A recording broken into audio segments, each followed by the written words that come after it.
Hello दोस्तों, मेरे भी चौधरी स्वागत करता हूं आप सभी का, आप सभी के परिवार पार्थ अकेडमी में। आप सभी मेरे साथ पढ़ रहे हैं भारतीय सेना के लिए रक्षक बेज। आप सभी जानते हैं इसी रक्षक बेज में मैं आप सभी को 6 प्रैक्टिस सेट कंप्लीट करा चुका हूं। यदि आप लोगों ने नहीं देखे तो चैनल पे एक प्लेलिस्ट बना दी गई है, वहां पर जाकर आप 6 ही प्रैक्टिस सेट पढ़ सकते हैं। और प्रैक्टिस सेट नंबर 7 में मैं आप सभी का पुनः स्वागत करूंगा।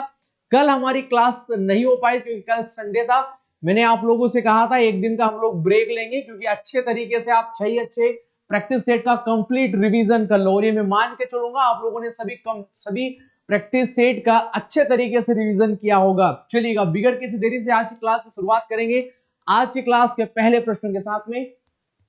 और आज की क्लास का पहला प्रश्न हम लोगों को इस प्रकार से देखने को मिलेगा। ये रहा आज, ये शायद मैंने आप लोगों को होमवर्क में दिया था, बट किसी विद्यार्थी ने सही तरीके से कमेंट सेक्शन में इसका जवाब नहीं दिया था। ठीक है, तो ये रहा आज की क्लास का पहला प्रश्न। पहला प्रश्न इस प्रकार से देखने को मिलेगा, संविधान सभा के सदस्यों का चुनाव कैसे हुआ था। ठीक है, ये आप लोगों से आज की क्लास का पहला प्रश्न यहां पर पूछा गया है। और सवाल इस प्रकार से है, संविधान सभा के सदस्यों का चुनाव कैसे हुआ था। फर्स्ट ऑप्शन देखने को मिलेगा, सीधे जनता के द्वारा हुआ था, भारतीय राष्ट्रीय कांग्रेस के नामांकन के द्वारा हुआ था, तो जवाब होगा गलत, इसके द्वारा नहीं हुआ था।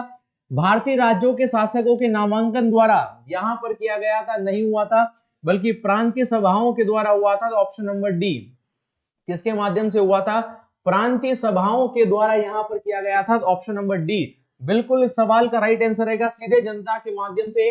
यानी यह सवाल इस प्रकार से बोलना चाह रहा है, क्या सीधा प्रत्यक्ष रूप से चुनाव हुआ था, तो जवाब होगा नहीं, बल्कि भारतीय संविधान सभा का जो चुनाव हुआ था वो प्रत्यक्ष रूप से हम लोगों को नहीं देखने को मिला। यदि हम लोग बात यहां पर ये करेंगे कि भारतीय संविधान सभा यदि हम लोग यहां पर देखने का प्रयास करेंगे भारतीय संविधान सभा को, तो हम लोगों को यह देखने को मिलेगा कि भारतीय संविधान सभा का निर्माण किसके तहत हुआ था। तो ऊपर हम लोग ये लिखेंगे, कैबिनेट मिशन के द्वारा। कैबिनेट मिशन के द्वारा क्या हुआ था, भारतीय संविधान सभा का निर्माण हुआ था। लेकिन हम लोग ये मान के चलते हैं, आप लोगों ने पढ़ा होगा बिल्कुल कि संविधान सभा का जो चुनाव हुआ था, जो चुनाव हम लोगों को जो देखने को मिला वो 296 सीट पर चुनाव हम लोगों को यहाँ पर जो देखने को मिलेगा। अब 296 सीट पर जो हमें भारतीय सेना नहीं, भारतीय संविधान सभा के लिए जो चुनाव देखने को मिला, इन्हीं 296 सीट पर कांग्रेस ने यहाँ पर जो उस समय भारतीय राष्ट्रीय कांग्रेस थी, तो कांग्रेस ने 208 सीट यहाँ पर प्राप्त की। वहीं पर मुस्लिम लीग कौन हुआ करती थी, मुस्लिम लीग हुआ करती, तो मुस्लिम लीग ने यहाँ पर 73 सीटें यहाँ पर प्राप्त की। और कुछ और भी अन्य पार्टियां थी जो इन्होंने कुल मिलाकर 15 सीटें यहाँ पर क्या की, प्राप्त की। ये आप लोगों को याद होना चाहिएगा। तो सब भारतीय संविधान सभा के लिए, जो भारत की संविधान सभा रही, इसी भारतीय संविधान सभा के लिए आप लोगों को याद होना चाहिएगा 10 लाख की जनसंख्या पर 10 लाख की जनसंख्या पर एक सदस्य को यहां पर चुना गया। अगर आपसे पूछेगा कितने लाख की जनसंख्या पर एक सदस्य को यहां पर चुना गया था, तो जवाब होगा कि 10 लाख की जनसंख्या पर एक सदस्य को यहां पर चुन लिया गया। और चुनाव किस प्रकार से हुआ था, प्रत्यक्ष रूप से या अप्रत्यक्ष रूप से, तो जो चुनाव का प्रकार था वो आप लोगों को याद होना चाहिए, वह अप्रत्यक्ष था कैसा, अप्रत्यक्ष रूप से यहां पर हम लोगों को चुनाव यहां पर देखने को मिला। तो ये डाटा आप लोगों को यहां पर याद होना चाहिए। टोटल जो चुनाव हुआ था 296 सीट पर हुआ था, कांग्रेस को 208, मुस्लिम लीग को 73 और अन्य के खाते में 15 सीटें गई। 10 लाख की जनसंख्या पर एक सदस्य को चुन लिया गया।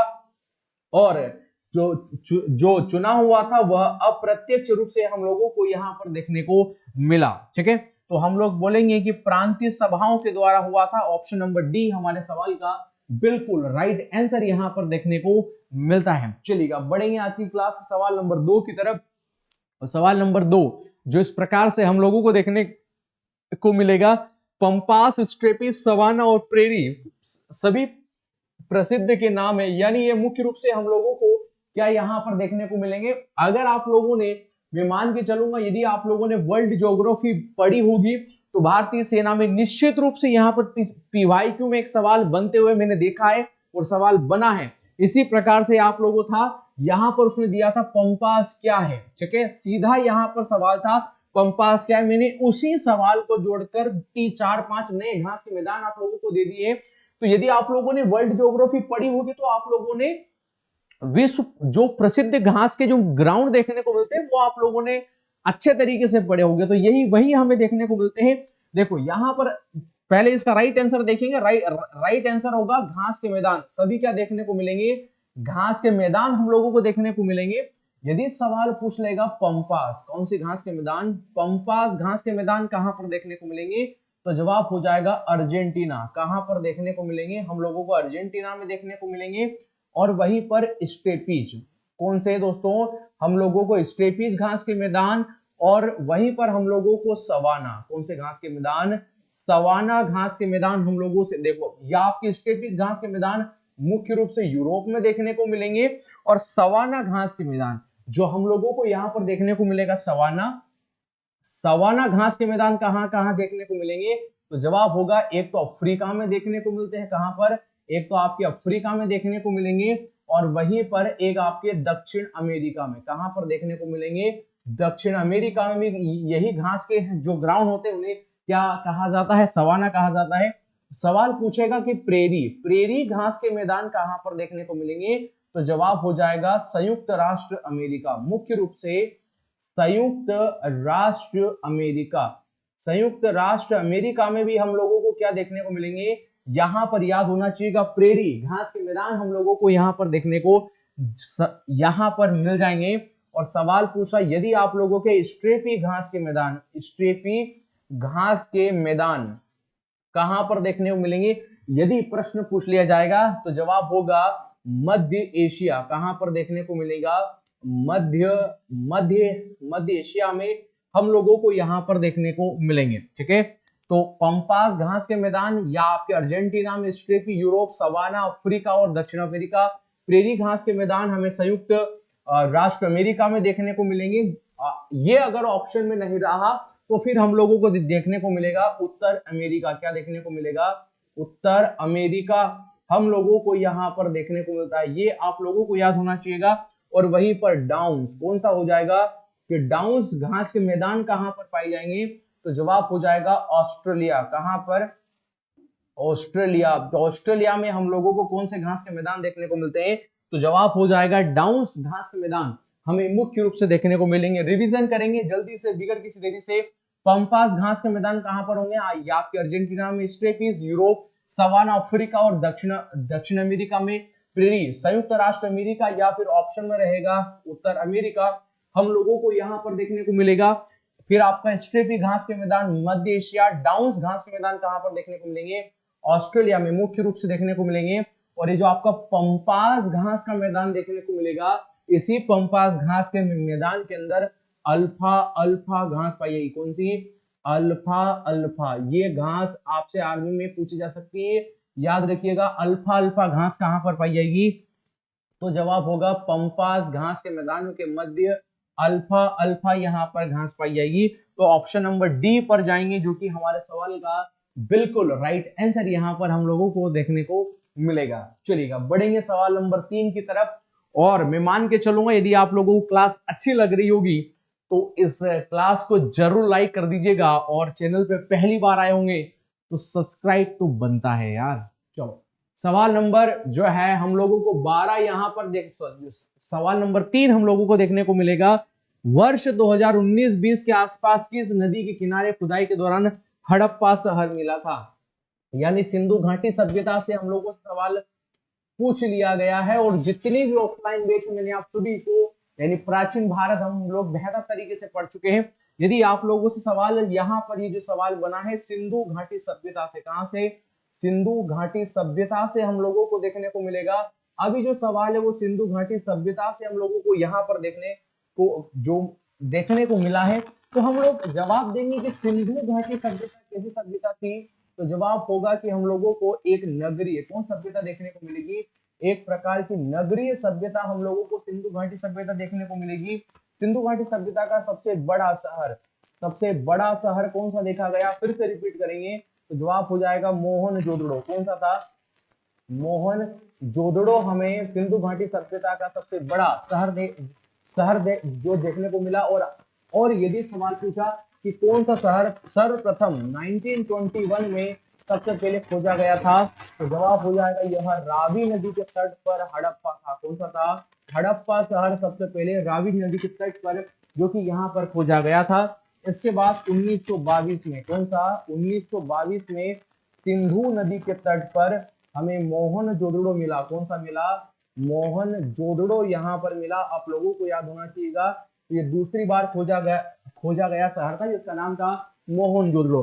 अब यदि सवाल पूछेगा कि जो हड़प्पा स्थल था इसको किसने डिस्कवर कर लिया था, तो जवाब होगा दयाराम साहनी। कौन ने दोस्तों, दयाराम साहनी ने इसको यहाँ पर डिस्कवर किया। आप लोगों को याद होना चाहिएगा मोहनजोदड़ो, तो जवाब होगा राखल दास बनर्जी। कौन होगा, राखल दास बनर्जी। राखल दास बनर्जी ने इसको यहाँ पर डिस्कवर किया था, आप लोगों को याद होना चाहिएगा।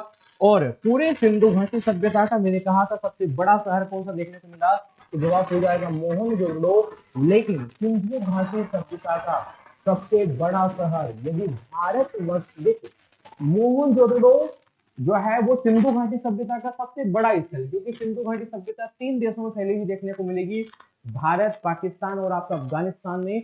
तो इन तीनों देशों में जो सिंधु घाटी सभ्यता का सबसे बड़ा शहर देखने को मिला वो था मोहनजोदड़ो। लेकिन यदि सवाल पूछा जाए कि भारत में सबसे बड़ा, सवाल पूछा जाएगा कि भारत में सबसे बड़ा शहर, भारत में सबसे बड़ा शहर कौन सा था, तो जवाब हो जाएगा यहाँ पर राखीगढ़ी। कौन सा हो जाएगा, राखीगढ़ी। और राखीगढ़ी कहाँ पर देखने को मिलेगा, हरियाणा। कहाँ पर देखने को मिलेगा, हरियाणा में हम लोगों को देखने को मिलेगा, आप लोगों को याद रखना चाहिएगा। और भारत में दूसरा सबसे बड़ा कौन सा था, तो जवाब हो जाएगा हमारे पास में धोलावीरा। कौन सा हो जाएगा, धोलावीरा। ये दूसरा, ये कहाँ पर देखने को मिलेगा, गुजरात में हम लोगों को यहाँ पर देखने को मिलता है। तो राखीगढ़ी जो है, जो कि हरियाणा में स्थित है, ये हमें सिंधु घाटी सभ्यता का भारत में सबसे बड़ा शहर देखने को मिला। लेकिन यदि धोलावीरा पूछा जाए तो ये दूसरा सबसे बड़ा स्थल देखने को मिलेगा। और सिंधु घाटी सभ्यता से यदि संबंधित सवाल पूछा जाएगा कि ये बताइएगा सिंधु घाटी सभ्यता का भारत में सर्वाधिक प्रमाण किस राज्य में देखने को मिला, सर्वाधिक प्रमाण हमें मुख्य रूप से सर्वाधिक जो हमें प्रमाण किस राज्य से देखने को मिले, तो जवाब हो जाएगा यहाँ पर गुजरात। क्या हो जाएगा, गुजरात हम लोगों को देखने को मिलता है। और यदि संबंधित एक प्रश्न याद पूछ लीजिएगा, अगर सिंधु घाटी सभ्यता का आकार पूछ लिया गया, आकार कैसा था, तो जवाब हो जाएगा त्रिकोणीय। कौन सा हो जाएगा, त्रिकोणीय आकार हम लोगों को यहाँ पर देखने को मिलेगा। तो मैं मान के चलूंगा सभी विद्यार्थियों को बहुत अच्छा लगा होगा। और ये सिंधु घाटी सभ्यता से बनने वाले जितने भी प्रश्न हैं आप लोगों के सामने लिखे हुए, अच्छे तरीके से इनको नोट करो, इनको अच्छे से पढ़ो, और क्या चाहिए, फिर आपका सिलेक्शन बेहद पास में आ जाएगा। थोड़ा याद रखना यार कि इनको पढ़ लेना अच्छी तरह, ये मत सोचना कि ज्यादा कंटेंट है, ठीक है भाई, तो पेपर देखना इस बार का, ठीक है। ये जो है हमें रावी यहाँ पर देखने को मिलेगा, जो ऑप्शन नंबर डी हमारे सवाल का बिल्कुल राइट आंसर यहाँ पर होगा, ठीक है। आगे बढ़ते हैं, सवाल नंबर 4 पर चर्चा करेंगे। और सवाल नंबर 4 है, निम्नलिखित में से आंध्र प्रदेश एवं उड़ीसा की सम्मिलित परियोजना है, ठीक है। आंध्र प्रदेश और उड़ीसा की सम्मिलित परियोजना, तो ये परियोजना आप सभी को यहाँ पर याद होना चाहिएगा। और परियोजनाओं के बारे में यदि बात निकली है तो आप लोगों को बारे सबसे पहले इन पर जो बात करेंगे कौन सा है, आंध्र प्रदेश और उड़ीसा, इन दोनों की सम्मिलित परियोजना देखने को मिलेगी। तो जवाब हो जाएगा यहाँ पर दोस्तों, क्या हो जाएगा, मत्स्यकुंड परियोजना। कौन सा हो जाएगा, मत्स्यकुंड परियोजना। अब मैंने ये सवाल मेरे सामने मैंने टिक लगा दिया, अभी मेरे को याद नहीं है, ठीक है, इसलिए मैंने इसको सीधा सीधा टिक लगा दिया, ठीक है। तो यहाँ पर जो मार्क्स आता है ये मत सोचा करो कि यार इसको कितना आता है, अगर किसी ने, हालांकि वो सोचते तो है नहीं, लेकिन यदि सोचा होगा तो ऐसा नहीं सोचना टीचर को सब याद है, ये तो जब ऐसे ही आता है टिक लगा दिया भाई। कुछ हो सकता है, कुछ टीचर ऐसे होंगे कि जो मतलब पहले पढ़ के आते होंगे, कुछ टीचर ऐसे भी हैं जो पढ़ के नहीं भी आते, केवल सवाल लिखते हैं और आप लोगों को पढ़ाने आ जाते हैं। यदि सबसे ज्यादा बुद्धिमान है एक शिक्षक में और एक विद्यार्थी में, तो हमेशा विद्यार्थी रहता है। विद्यार्थी ज्यादा सक्षम है चीजों को पढ़ने में, चीजों को समझने में और चीजों को याद करने में। क्योंकि मेरे पास जो सब्जेक्ट है केवल एक सब्जेक्ट है, मैं केवल जीएस पढ़ाता हूँ। आप जीएस पढ़ते हो, आप साइंस पढ़ते हो, आप मैथ्स पढ़ते हो, आप रीजनिंग पढ़ते हो, तो आप ज्यादा टैलेंटेड है किसी टीचर से।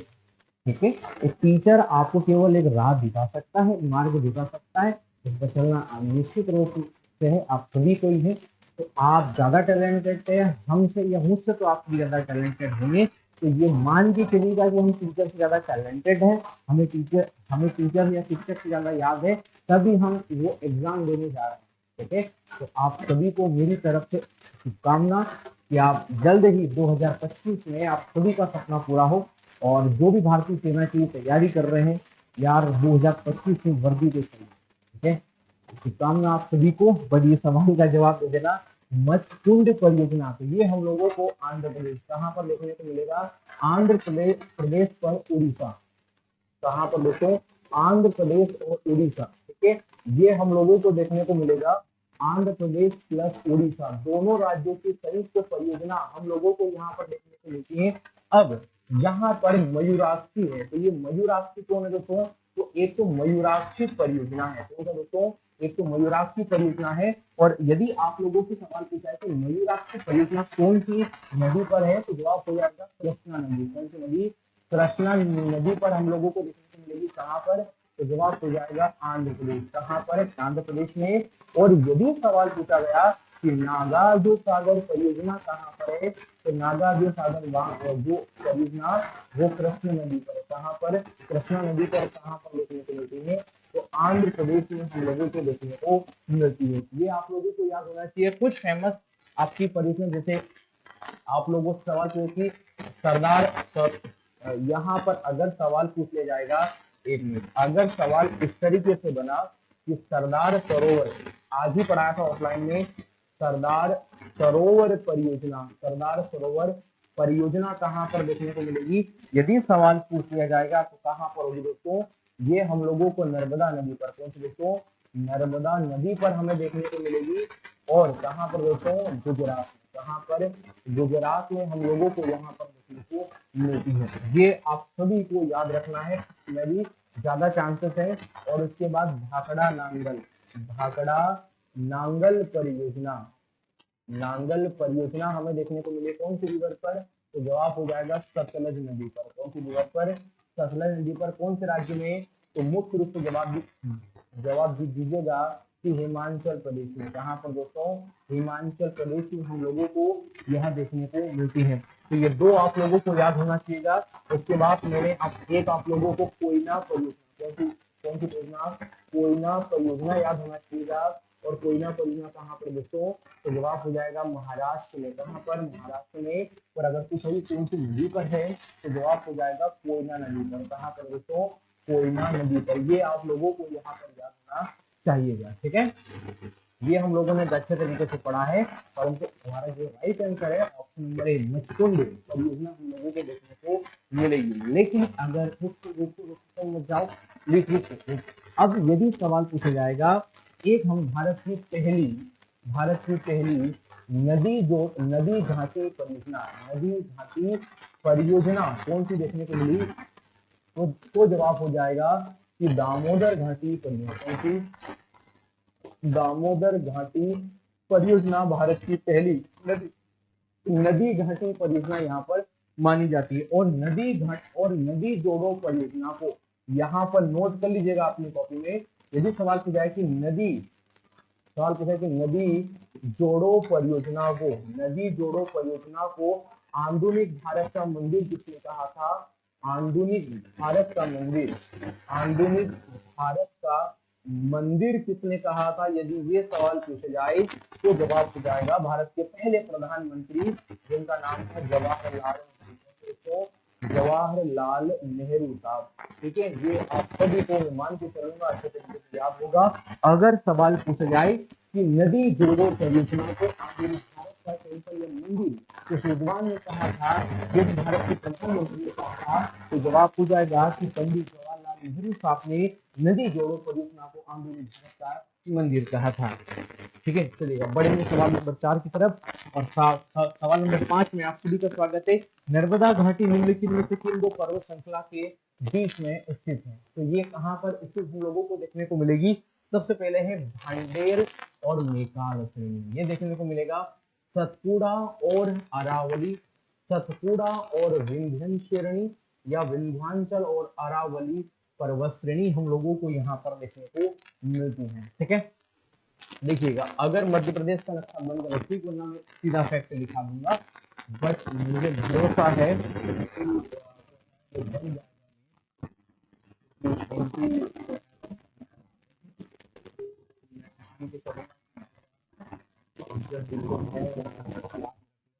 जाना अच्छे तरीके से, जैसा भी है जो हमारा मध्य प्रदेश है, आप सभी जानते हैं सबका दाता सबका साथी, हमारा प्यारा मध्य प्रदेश जो है लगभग तो ऐसा ही देखने को मिलेगा।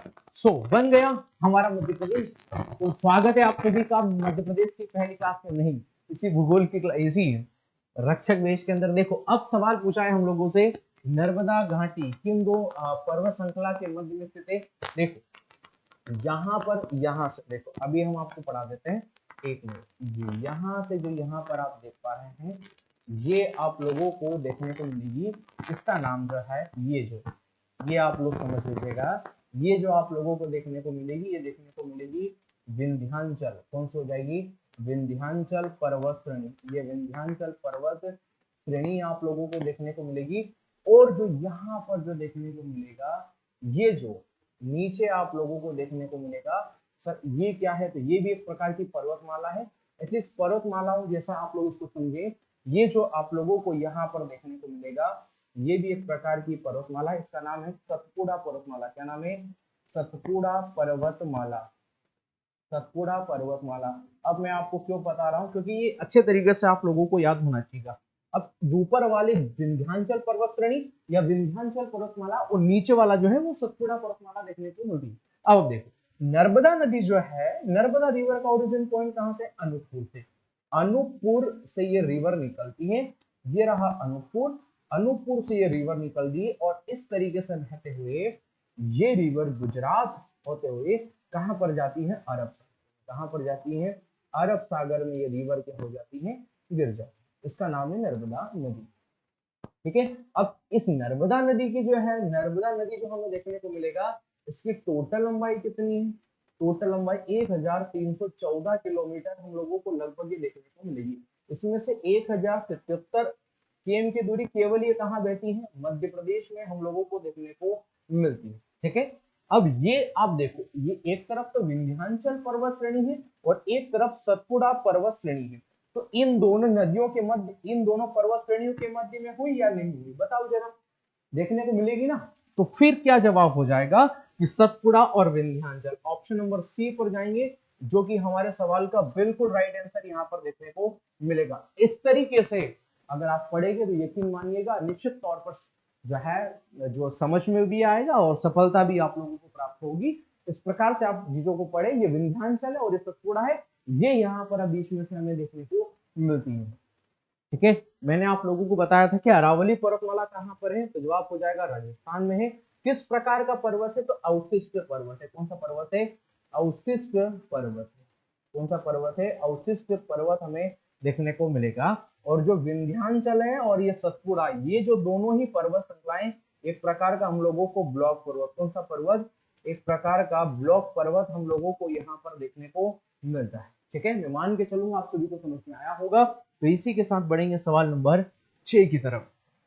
सवाल है इस प्रकार से, 2011 की जनगणना के अनुसार भारत में महिलाओं की साक्षरता का प्रतिशत कितना है? 2011 की जनगणना के अनुसार आप लोगों से पूछा है, तो 55.46%, 65.46, 75.46 या इनमें से कोई नहीं। ठीक है, तो क्या जवाब दोगे आप? 65.46% आप लोगों को देखने को मिलेगा। देखो 2000, मैंने पहले बताया 2011 में भारत की जनगणना कितनी, भारत में जो है वो साक्षरता कितनी दर्ज की गई? साक्षरता दर्ज यहाँ पर की गई कितनी? तो 74.04% यहाँ पर दर्ज की। इसमें पुरुष कितने साक्षर हुए? पुरुष लगभग, देखो ये आंकड़ा लगभग चलता है, लगभग कितने साक्षर हुए, 82.14% यहाँ पर हुए। और कितनी महिला साक्षर हुई, कितनी महिला साक्षरता देखने को मिली, तो 65.46% हमें महिला यहाँ साक्षरता देखने को मिलता है। ठीक है, ये हम लोगों ने पहले भी पढ़ा है, आप लोगों को याद होगा। अब जो कौन सा राज्य सर्वाधिक साक्षर देखने को मिला, या सर्वाधिक साक्षरता वाला कौन सा राज्य हम लोगों को देखने को मिला, तो जवाब क्या हो जाएगा, तो जवाब हो जाएगा केरल। कौन सा हो जाएगा, केरल। केरल के बाद कौन सा देखने को मिला, तो जवाब हो जाएगा मिजोरम। हम पढ़ चुके हैं लेकिन रिपीट होगा, अच्छे से हम लोगों को याद होगा। मिजोरम, मिजोरम के बाद कौन सा है दोस्तों, गोवा। कौन सा है, गोवा, याद होना चाहिएगा। और सबसे कम साक्षरता कहाँ की देखने को मिलती है, सबसे कम साक्षरता क्या कहाँ की देखने को मिलेगी, तो जवाब क्या हो जाएगा, सबसे कम साक्षर देखने को मिलेगी बिहार। कहाँ की दोस्तों, बिहार सबसे कम साक्षरता वाला राज्य देखने को मिलता है। ठीक है, ये आप लोगों को अच्छे तरीके से याद होगी, आप लोगों ने पढ़ा होगा। सर्वाधिक साक्षरता जिला, ठीक है, जिला कौन सा जिला सर्वाधिक साक्षरता के मामले में देखा गया, तो जवाब हो जाएगा शेरचिप जिला। कौन सा, शेरचिप जिला। ठीक है, ये जिला है जो कि मिजोरम का है सर्वाधिक साक्षर। और कौन सा सर्वाधिक, यूटी मतलब केंद्र शासित प्रदेश, केंद्र शासित प्रदेश कौन सा सर्वाधिक देखने को मिला, तो जवाब हो जाएगा लक्षद्वीप। कौन सा दोस्तों, लक्षद्वीप यहाँ पर देखने को मिलता है। तो ये सभी आप लोगों को याद होगा। 65.46% हमारे सवाल का बिल्कुल राइट आंसर। तो मान के चलूंगा आप सभी लिखेंगे अच्छे तरीके से, और अच्छे तरीके से इन सभी चीजों को आप लोग याद करेंगे। चलिएगा आगे बढ़ेंगे, सवाल नंबर 7 की चर्चा करेंगे। सवाल नंबर 7 इस प्रकार से देखने को मिलेगा, पंचायत राज व्यवस्था का उल्लेख किस भाग में है, किस भाग में देखने को मिलेगा, तो भाग 9 में हम लोगों को यहाँ पर देखने को मिलेगा। फर्स्ट ऑप्शन ही हमारे सवाल का बिल्कुल राइट आंसर होगा, पंचायती राज व्यवस्था। हम लोगों से सवाल पूछा है और आप लोगों को याद होगा कि हम लोगों ने भारत के 73वां संविधान संशोधन और 1992 को, आप सभी जानते हैं कि इसको यहाँ पर संविधान संशोधन करके इसको हमने यहाँ पर पारित किया संसद से, आप लोगों को याद होना चाहिए। और 24 अप्रैल तो कब दोस्तों, ये तारीख याद रखिएगा, 24 अप्रैल 1993 को हम लोगों ने क्या कर दिया, पूरी तरीके से लागू कर दिया। इसलिए 24 अप्रैल को हम लोग हर वर्ष क्या बनाते हैं, पंचायती राज दिवस। क्या बनाते हैं, पंचायती राज दिवस हम लोग यहाँ पर सेलिब्रेट करते हैं। ठीक है, पंचायती राज दिवस हम लोग मनाते हैं, आप लोगों को यहाँ पर याद होना चाहिएगा। पंचायती राज दिवस 24 अप्रैल के दिन हम लोग यहाँ पर सेलिब्रेट करते हैं। मान के चलूंगा आप लोगों को समझ में आ रहा होगा। और कौन से आर्टिकल में, तो आर्टिकल 243 से लगाकर, तो आर्टिकल 243 के ओ तक, कहां तक है, ओ तक हम लोगों को क्या देखने को मिलेगा, पंचायती, यहाँ पर जो है वो पंचायत से रिलेटेड जितने भी आर्टिकल है इसी के अंतर्गत हम लोगों को देखने को मिलते हैं। ऑप्शन नंबर ए पर जाएंगे, बिल्कुल राइट आंसर होगा। चलिएगा सवाल नंबर 8 पर चर्चा करेंगे। भारत में संयुक्त राष्ट्र क्या यूएनओ का सदस्य कब प्राप्त हुआ, तो भारत आप सभी जानते हैं कि 1945 में ही, यानी आप सभी जानते हैं कि तभी सदस्य बन गया था। ऑप्शन नंबर ए, हम लोग संयुक्त राष्ट्र की बात करेंगे यानी यूएनओ की बात करेंगे। आप सभी जानेंगे कि 24 अक्टूबर, कब दोस्तों, 24 अक्टूबर 1945 को इसकी स्थापना देखने को मिली। कहां पर हुई थी इसकी स्थापना देखने को मिली, इसका हेडक्वार्टर, यदि सवाल पूछ लेगा इसका हेडक्वार्टर कहां पर है, तो न्यूयॉर्क में। कहां पर देखने को मिलेगा, न्यूयॉर्क में देखने को मिलेगा। इसके पहले अध्यक्ष कौन रहे, इसके पहले हम लोगों को अध्यक्ष कौन देखने को मिले, तो जवाब हो जाएगा त्रिगवेली। कौन सा दोस्तों, त्रिगवेली यहाँ पर देखने को मिले। और यदि सवाल पूछ लाए कि वर्तमान अध्यक्ष कौन है, यदि वर्तमान अध्यक्ष की बात करेगा तो वर्तमान जो अध्यक्ष कौन है, तो जवाब क्या हो जाएगा, एंटोनियो गुतेरेस। कौन है, एंटोनियो गुतेरेस। ठीक है, ठीक है, ये यहाँ पर क्या देखने को मिलेंगे, वर्तमान अध्यक्ष। और यदि आप लोगों से सवाल पूछा कि यूएनओ के कितने भाग देखने को मिलेंगे, कितने भाग है यूएनओ के, तो जवाब हो जाएगा मुख्य रूप से 6 भाग हमें देखने को मिलते हैं। ये आप लोगों को यहाँ पर याद होना चाहिए। भारत 45 में ही बन गया था, तो ऑप्शन नंबर ए पर जाएंगे हम लोग। ठीक है, चलो। और यूएनओ के 5 स्थायी सदस्य देशों के नाम यदि आप कमेंट सेक्शन में जवाब देंगे तो मैं मान के चलूंगा आप लोग सभी अच्छे तरीके से इस क्लास को यहाँ पर देख रहे हैं, तो आप सभी के कमेंट सेक्शन में आप सभी का इंतजार रहेगा। चलिएगा सवाल नंबर 9 पर बढ़ेंगे। सवाल नंबर 9 इस तरीके से देखने को मिलेगा, क्रिकेट के सबसे छोटे प्रारूप को क्या कहा जाता है? सबसे छोटे प्रारूप को सेना वाले सभी जवाब देंगे। टेस्ट क्रिकेट कहा जाता है, आप सभी जानते हैं। वनडे क्रिकेट कहा जाता है, या फिर T20 कहा जाता है, या एक दिवसीय क्रिकेट यहाँ पर कहा जाता है। वनडे क्रिकेट तो आप सभी जानते हैं, T20 क्रिकेट यहाँ पर कहा जाता है। ऑप्शन नंबर सी हमें सही देखने को मिलेगा।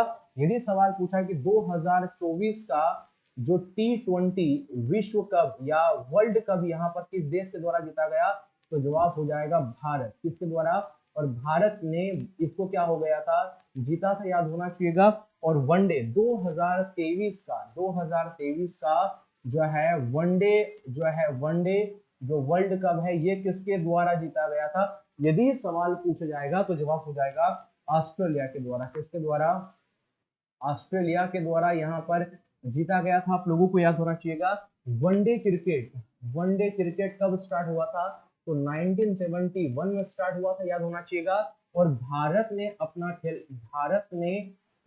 ने कब खेला था पहला वनडे मैच? तो 1974 में। ठीक, कब खेला था? 1971 में भारत ने अपना पहला वनडे खेलता है भारत। एक तरफ भारत था, एक तरफ प्यारा भारत, और एक तरफ था इंग्लैंड। कौन था दोस्तों? इंग्लैंड था। ये आप लोगों को यहाँ पर याद होना चाहिएगा। ठीक है, तो एक बार रिपीट कर लेंगे, कुछ को दिमाग सिर के ऊपर से भी जा सकता है। T20 ये भी सबसे छोटा प्रारूप कौन सा हुआ? T20 ऑप्शन देखने को मिला। 2024 में कौन ने जीता? भारत ने जीता है। 2023 में वनडे वर्ल्ड कप जीता वो ऑस्ट्रेलिया ने। वनडे की शुरुआत कब से हुई?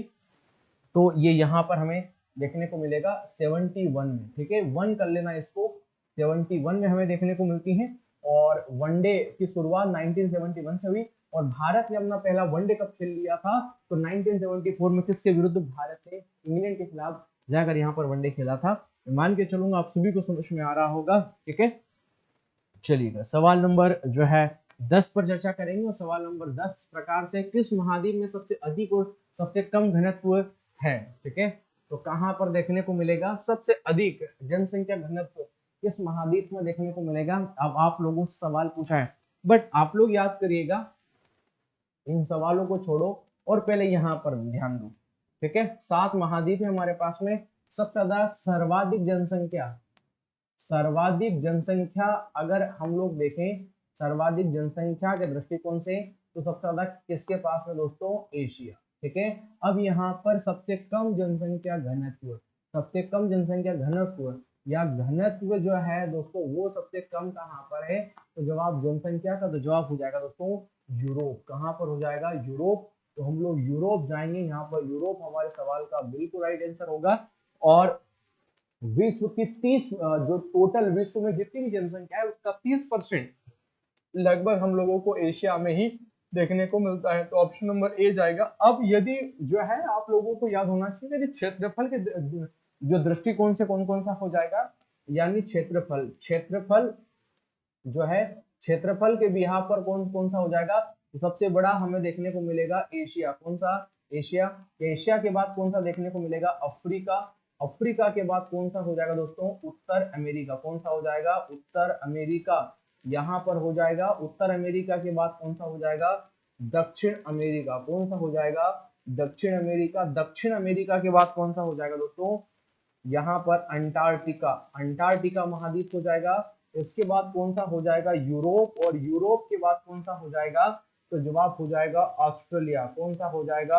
ऑस्ट्रेलिया हो जाएगा। तो ये सभी जो है सबसे छोटे से तो सबसे बड़े से छोटे की ओर क्रम लिखा गया है। तो सबसे बड़ा आप लोगों को एशिया महाद्वीप देखने को मिलेगा, और सबसे छोटा ऑस्ट्रेलिया महाद्वीप हमें देखने को मिलेगा। ठीक है, तो सबसे अधिक और सबसे कम जनसंख्या घनत्व तो एशिया और यूरोप ही हम लोगों को यहाँ पर देखने को मिलते हैं। ये आप अपनी कॉपी नोट करेंगे और अच्छे तरीके से इनको क्या करेंगे? लिखेंगे। ठीक है, चलो अभी सवाल नंबर 10 पर ही पहुंचे। सवाल नंबर 11, और सवाल नंबर 11 इस प्रकार से है, माई एक्सपेरिमेंट विद ट्रूथ, सत्य पर मेरे प्रयोग। आप सभी जानते हैं मोहनदास करमचंद गांधी जो है ये गांधी लिख दिया। तो ऑप्शन ए यानी महात्मा गांधी हम सभी लिखेंगे, इनको महात्मा गांधी लिखेंगे। महात्मा गांधी जी ने यह पुस्तक लिखी थी, सत्य पर मेरे प्रयोग। रिपीट हो चुका है, सत्य पर मेरे प्रयोग, मेरे प्रयोग यहाँ पर याद होना चाहिएगा।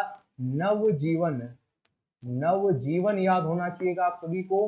वहीं पर हिंद स्वराज, कौन सा, हिंद स्वराज, हिंद स्वराज के बाद में ग्राम स्वराज, कौन सा, ग्राम जो है ग्राम स्वराज आप लोगों को याद होना चाहिए। इनकी एक बुक जो आप लोगों को हमेशा के लिए याद होना चाहिएगा, जो कि याद थी ग्राम स्वराज, ग्राम स्वराज। और वहीं पर मेरे सपनों का भारत, मेरे सपनों का भारत। तो मैं मान के चलूंगा आप सभी को ये सारी बुक याद होगी, ठीक है। चलो, तो ये सभी किनकी बुक थी, महात्मा गांधी जी की बुक थी। ऑप्शन नंबर सी हमारे सवाल का बिल्कुल राइट आंसर होगा। अगले सवाल की तरफ बढ़ेंगे और अगला सवाल जो देखने को, विश्व ब्रेल दिवस कब मनाया जाता है। मैं इस सवाल का जवाब नहीं दूंगा। पहले भी मैंने आप लोगों को विश्व ब्रेल दिवस बताया है। आप सभी कमेंट सेक्शन में इस सवाल का मुझे जवाब दें, ठीक है। तो मैं आप सभी के कमेंट सेक्शन का इंतजार करूंगा, देखते हैं आप सभी जवाब देते हैं या नहीं, ठीक है।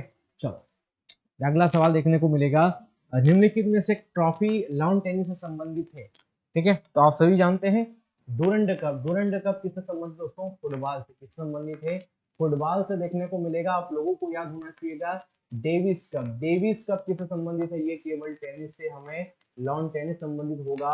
दोस्तों रणजी ट्रॉफी किससे संबंधित है, क्रिकेट से। हम क्या बोल सकते हैं, क्रिकेट, क्रिकेट से है। और सुब्रतो कप संबंधित है, तो किससे हो जाएगा, फुटबॉल से। किससे हो जाएगा, फुटबॉल से यहाँ पर हो जाएगा। तो ऑप्शन नंबर बी ही हमारे सवाल का बिल्कुल राइट आंसर यहाँ पर देखने को मिलता है, ठीक है। चलो, सवाल नंबर 14 पर पढ़ेंगे।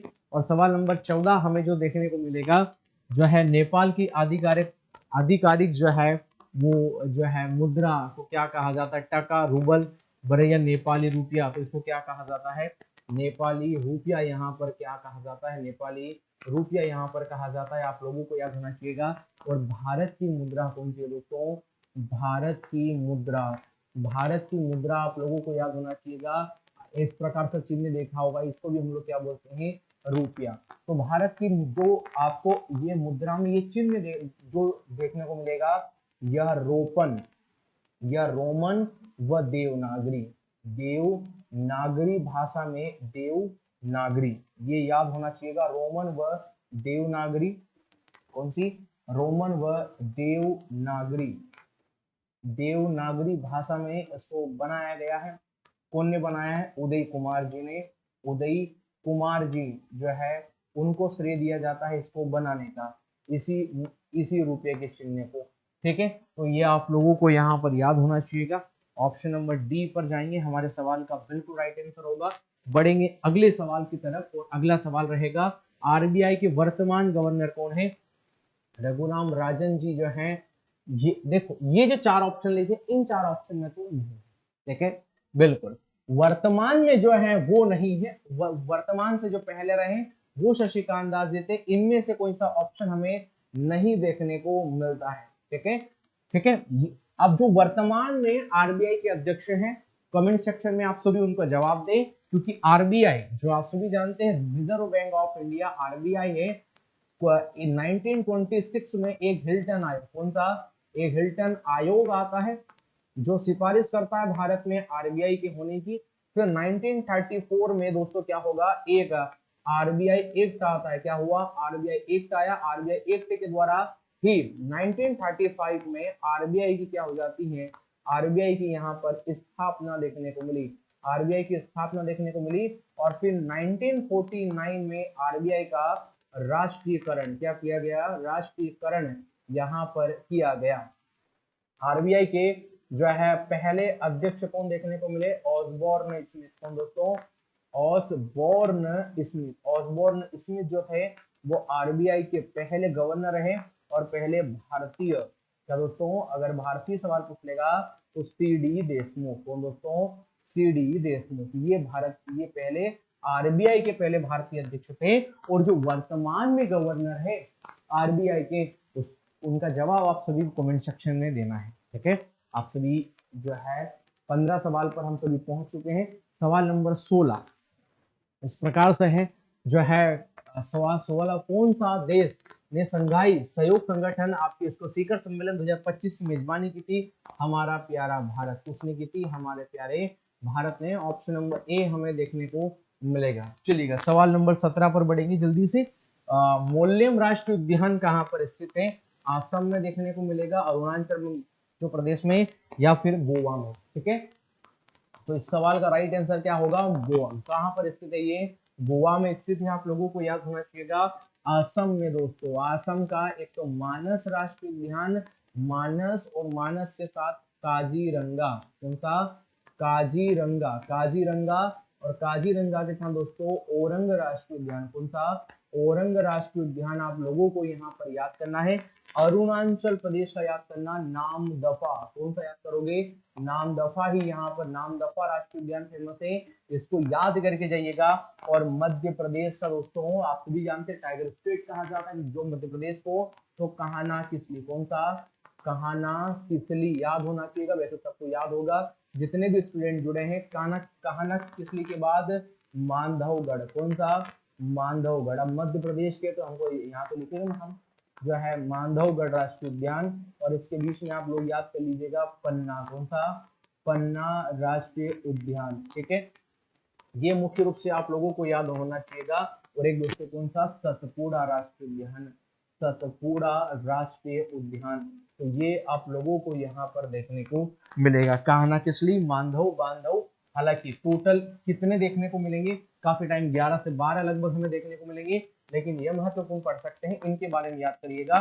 ठीक है, कान्हा किसली, मांधवगढ़, बांधवगढ़, जो आपका पन्ना राष्ट्रीय उद्यान, सतपुड़ा राष्ट्रीय उद्यान देखने को मिलेगा। लेकिन मोल्लेम पूछा था जो ऑप्शन नंबर डी हम लोगों को देखने को मिलेगा। ठीक है, चलिएगा आगे हमें देखने को मिलेगा निम्नलिखित विकल्पों में से कौन सा ज्वालामुखी पर्वत का उदाहरण है? अब देखो या आप लोगों के हमें तो पहले जो ऑप्शन, देखो यहाँ पे सवाल पूछा है कि ज्वालामुखी पर्वत।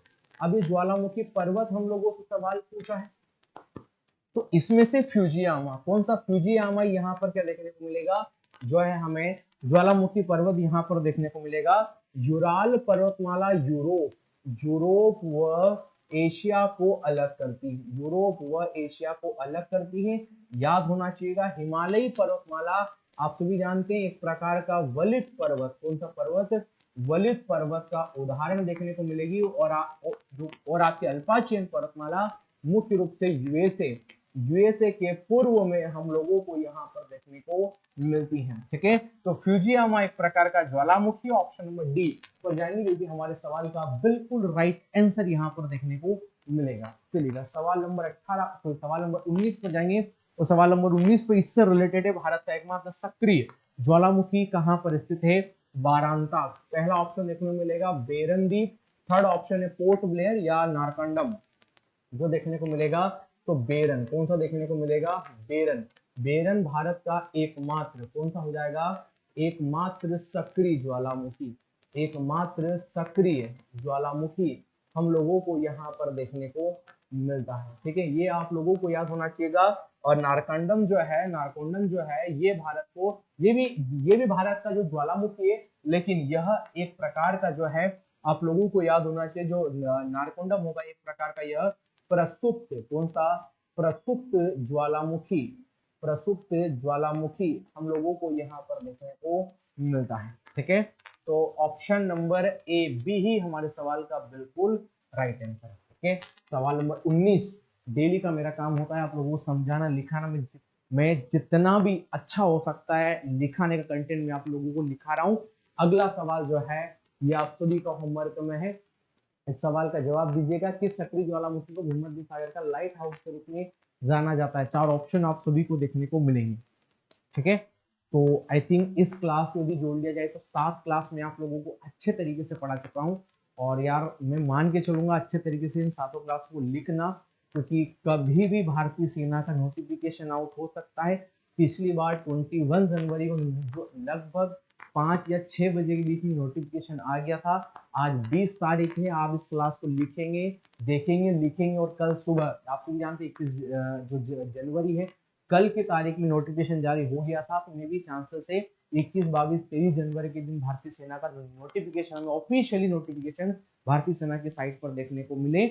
और लगभग फरवरी में फॉर्म चलेंगे और 23 अप्रैल के दिन सेना भर्ती ने पहले डिक्लेयर किया है कि लगभग अप्रैल के महीने में हम जितनी भी भारतीय सेना की परीक्षा होंगी वो अप्रैल के महीने में लेंगे। तो यार मान के चलो कि भर्ती लगभग आ ही गई है। कि जितने प्रैक्टिस सेट में आप लोगों को पढ़ा रहा हूँ अच्छे से पढ़ो, लेकिन फिर भी अगर आप लोगों को ऐसी आवश्यकता है कि हमें बिल्कुल बेसिक से तैयारी की आवश्यकता है, कि बिल्कुल बेसिक्स हमें कभी भारतीय सेना के लिए नहीं पढ़ा, कि ये जितना डाटा है आपके सिर के, बहुत मैं मान के चलो बहुत सारे ऐसे विद्यार्थी है जिनके सिर के ऊपर से जा रहा होगा कि सर क्या ही पढ़ा रहे हैं, लेकिन आप चाहते हैं कि जीरो तरीके से भारतीय सेना की तैयारी करें।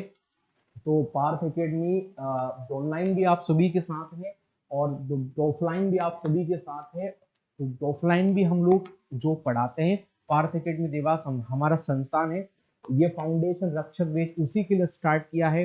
सैकड़ों विद्यार्थी आज भी ऑफलाइन पढ़ते हैं। अगर आप आना चाहते हैं, बिल्कुल बेसिक से तैयारी करना चाहते हैं, तो पार्थ एकेडमी ऑफलाइन फाउंडेशन रक्षक बैच में आप सभी का स्वागत करूंगा।